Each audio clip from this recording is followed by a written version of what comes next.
See this building? There used to be shows here. In this episode, I'll be talking about the Lindell Club.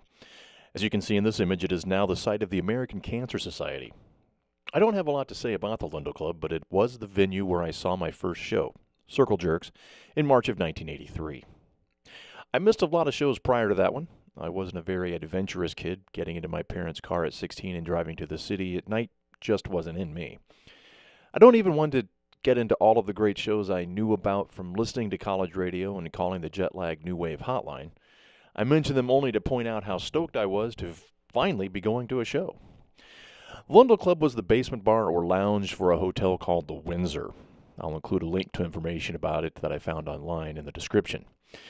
The photos I found don't exactly look like I remember it. They're from many, many years prior to when I was there.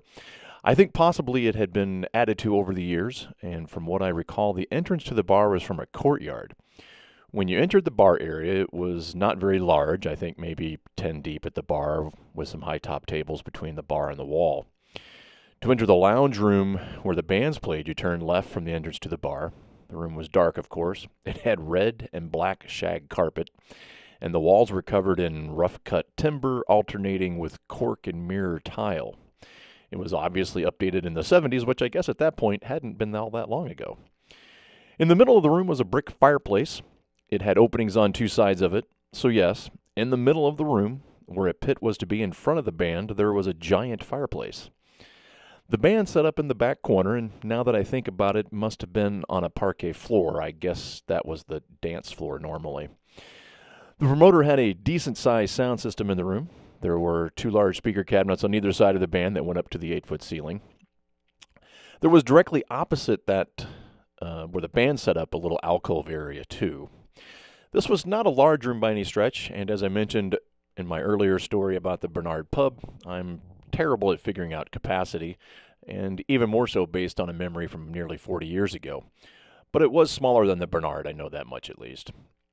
My ride to the show was with my friend Chris Roddick. We had met the previous summer at the abandoned skate park Earth Surf. I was totally amped, as I said before, but also, of course, a little nervous, first show and all.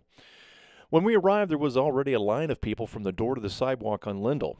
I recognized a couple of people I had met at New Values and a few skaters I had met also at Earth Surf. That was cool, so I wasn't totally lost anyway. While standing in line with Chris, there was a guy a couple of people ahead of us talking loudly about how he was prepared for the night. He then punched his crotch, which made a hard plastic sound. He was wearing a cup. At that point, I had only seen Decline once, so all of my knowledge of what goes on at shows was from that movie and photos that I had seen in Flipside, Thrasher, and Maximum Rock and Roll, and that Hardcore California book.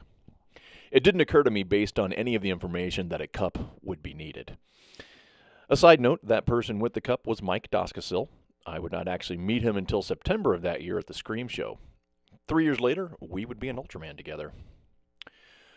Once again, it was pretty packed. All I can say that I remember of the show was an intense pit. No circle pit like in California. It was just a knot of kids, elbows and knees flailing. There was also no stage, so I decided that one of those black vinyl chairs would have to do for stage diving. In retrospect, I don't know that I ever did much stage diving from a real stage, only at the Lindell Club at Circle Jerks and Scream 6 months later, and it was from a chair. The opening band was Rude Pets, the local new wave band. I have no memory of their songs. During their set, they were mostly pelted with cans, cups, and ice. Barry Galvin, their guitar player, moved to LA at some point and joined Christian Death for at least one album. Beyond that, I don't know or remember much about them. The Circle Jerks at this time had Earl Liberty on bass and was so tall his head nearly touched the ceiling. He was pretty menacing with his missing teeth and all as well.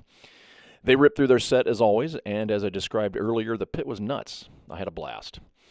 I guess they must have come from playing in Memphis or somewhere south of St. Louis, because during the set, Keith made reference to Arnold, Missouri, and Arnold the Pig from Green Acres. It's weird the things you remember from shows. The only other show I saw there was Scream in September. I went with Rob Wagner this time. I mentioned earlier that this was where I met Mike Doskasil. Rob and I had decided to kill some time before the show and skated the parking lot across the street at Walgreens. We were just goofing around on some curbs. While skating, I noticed two guys running across the street toward us. One smaller guy and one really tall dude. both carrying skateboards.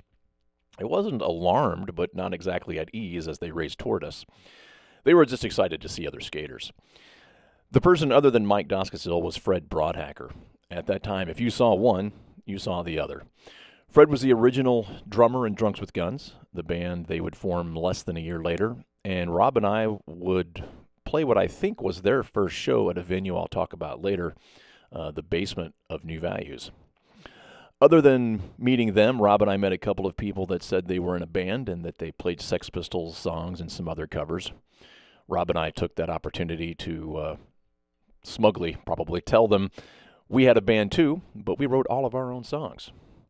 Rob and I took great pride in being able to say that too. We were just some Rittner kids from Overland, but we had a real band, and we wrote our own songs.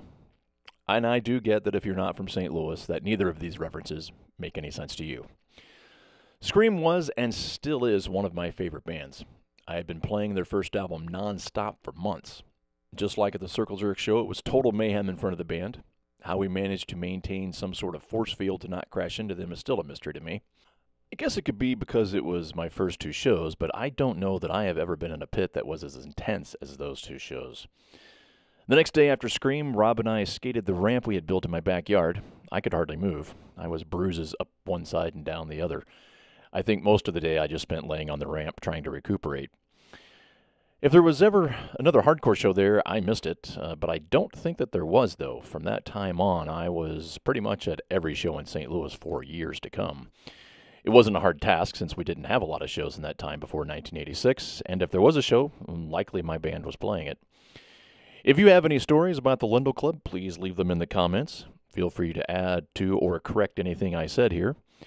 If there is a lost venue you would like me to cover, please let me know. And as always, here on the YouTube, please like, subscribe, and hit the notification button. And of course, post this link and tell your friends. Thank you.